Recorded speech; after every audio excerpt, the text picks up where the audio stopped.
Hello and welcome to this video. In this video, we will discuss about the first chapter of your geography, that is resources and development. First, we will discuss about resource or resources.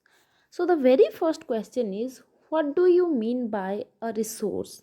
Well, the answer to that is anything and everything available in the environment which can be used to satisfy our needs is called a resource. So anything available in the surrounding which has some one satisfying capacity is known as a resource. Then a resource must have three aspects. A resource must fulfill three aspects. What are that? Now it has to be technologically accessible, economically feasible, and culturally acceptable. Let's try to understand each aspects clearly. Very first, it has to be technologically accessible. Now, what is the meaning of technologically accessible?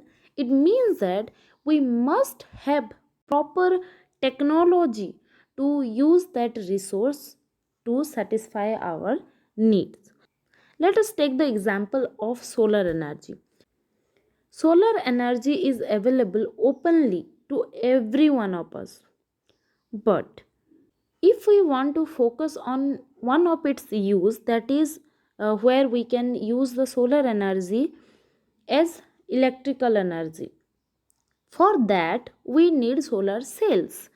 We trap the solar energy in the solar cell and then convert it into electrical energy, and we can use any electrical product through the help of that.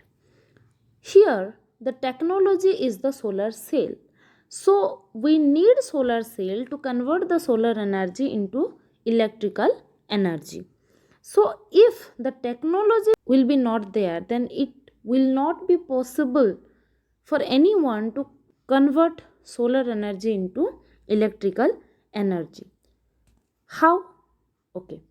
Suppose there are two persons, everyone has the equal access to solar energy. One person has solar cell or a solar cooker, and the other person do not have any such specific kind of technology to use the solar energy. So in that case, person 1 can use the solar energy as a more precious resource or more valuable resource, whereas person B might use the solar energy for other purposes like drying his clothes and drying his foods to extend its longevity and many other purposes. But person B cannot use solar energy in order to cook through the help of solar cooker, or cannot use the solar energy for running his electronics, right? So that is the meaning of technological accessibility. You need proper technology to use a particular kind of resource in a specific way. Then second aspect is economical feasibility or economically feasible. A resource must be economically feasible, means we must have that much of economical strength, economical affordability to use that resource. For example, jewelries, right? And in specific, diamond jewelry. Well, jewelry is also a resource, it has some one satisfying capacity, but is it so that diamond jewelries are resources for extremely poor people? The answer to that is no, obviously not. Diamond jewelries cannot be a resource for a poor person who struggle to earn two times meal. But that same diamond jewelry can be a resource for a rich person.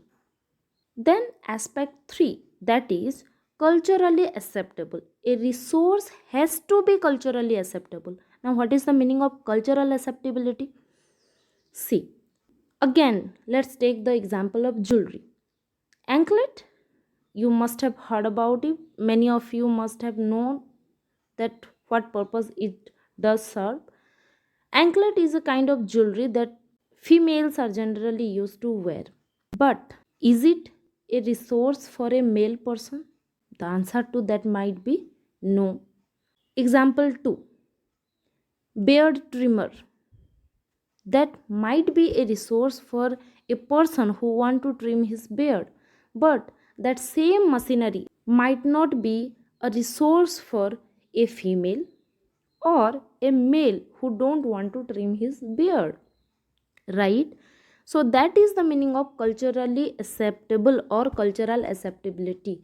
In some specific culture, certain things are not accepted as resource. For example, let's take the example of fish. Fish is a resource. Many people use fish as a source of food.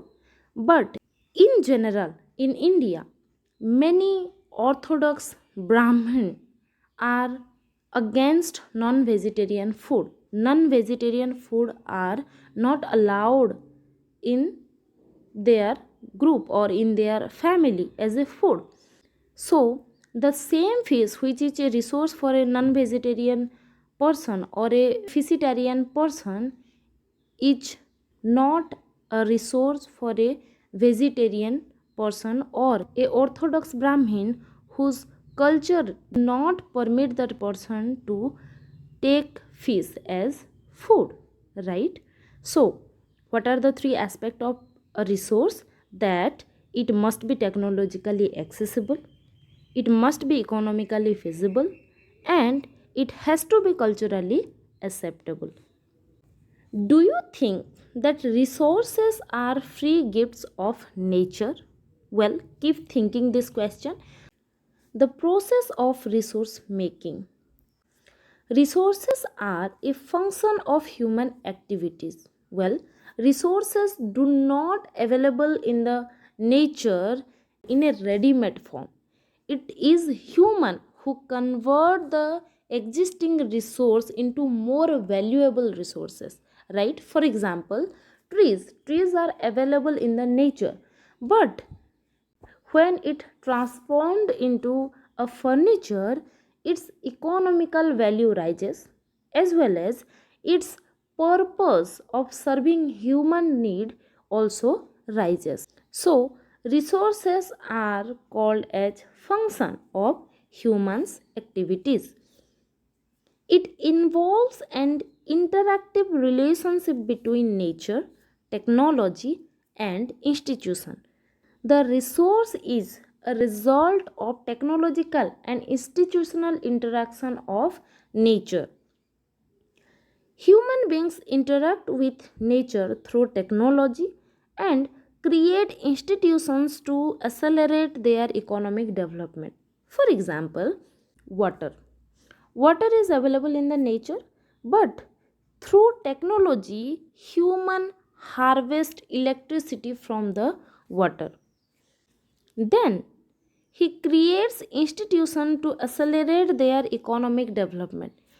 Institution here means some organization, like we have many organizations, both public and private organization, who distribute the electricity at the cost of some economical value. So human being interact with the nature. Here water is the natural source.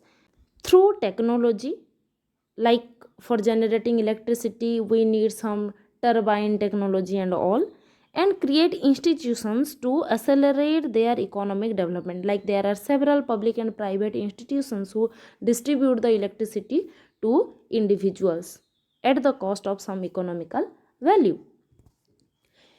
Human beings themselves are essential components of resources. So, for both human made resource and natural resource, human is the main factor to accelerate its value.